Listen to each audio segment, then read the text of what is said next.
আসসালামু আলাইকুম। ইউকে বাংলা পালসের পক্ষ থেকে আমি সাজু আহমদ আপনাকে স্বাগত জানাচ্ছি। আপনারা দেখেছেন যে এই দেশের সরকার যে নতুন আপনার লিগ্যাল সিস্টেমের যে ইমিগ্রেশন সিস্টেমের যে পরিবর্তন, এই হিসাবে প্রায় 1.6 মিলিয়ন পিপুল, প্রায় 16 লাখ মানুষ যারা ওয়ার্ক পারমিটে এসেছেন, যেমন রেস্টুরেন্টে কাজ করতে এসেছেন বা কেয়ার ভিসায় এসেছেন, তাদের 5 বছর থেকে 15 বছর তাদের আইএলআর দেওয়ার একটা পরিকল্পনা করেছে। এবং এইটার জন্য একটা কনসালটেশন শুরু হয়েছে 20 নভেম্বর থেকে, এবং এটা 14 নভেম্বর পর্যন্ত থাকবে। এবং আরেকটা দেখেছেন যে আমরা অনেকেই আপনার ওই যে অ্যাপ্লিকেশনে একটা 100,000 পার্লামেন্টে একটা পিটিশন পড়েছে, এবং পিটিশনের রেজাল্টে আপনার ওনারা বলেছেন যে এটা সংসদে আলোচনা হবে, বা যারা এফেক্টেড পার্টি বা যারা ইন্টারেস্টেড পার্টি অথবা যারা আপনার সংগঠন আছে তারাও তাদের মতামত দিতে পারবেন।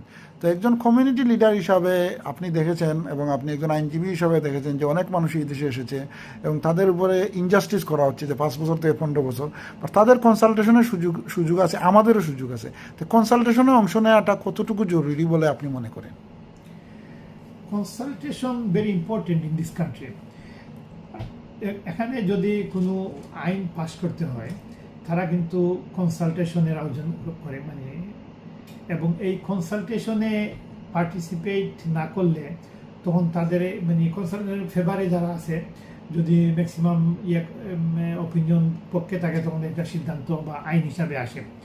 কনসালটেশনে পার্টিসিপেট করা খুবই জরুরি, কারণ কনসালটেশন এদেশের সরকার ইগনোর করে না।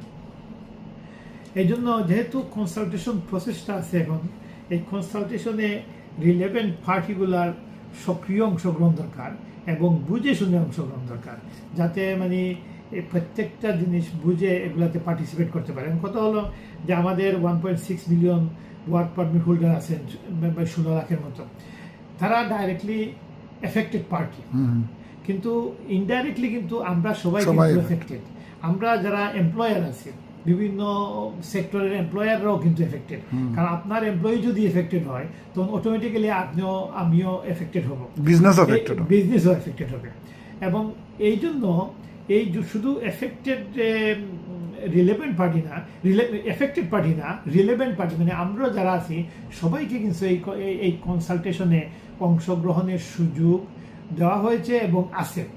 এখন কথা হলো যে এফেক্টিভ পার্টি তারা তো হবেই, এদেরকে তো কনসিডার করবে গভর্নমেন্ট বা যারা রিলেভেন্ট অথরিটি। বাট আমরা যারা এমপ্লয়ার আছি বা ব্রিটিশ আছি এবং অর্গানাইজেশন যেগুলো আছে, এই যে কমিউনিটি অর্গানাইজেশন হোক অথবা বিজনেস অর্গানাইজেশন, ভলান্টারি অর্গানাইজেশন, সবগুলো অর্গানাইজেশন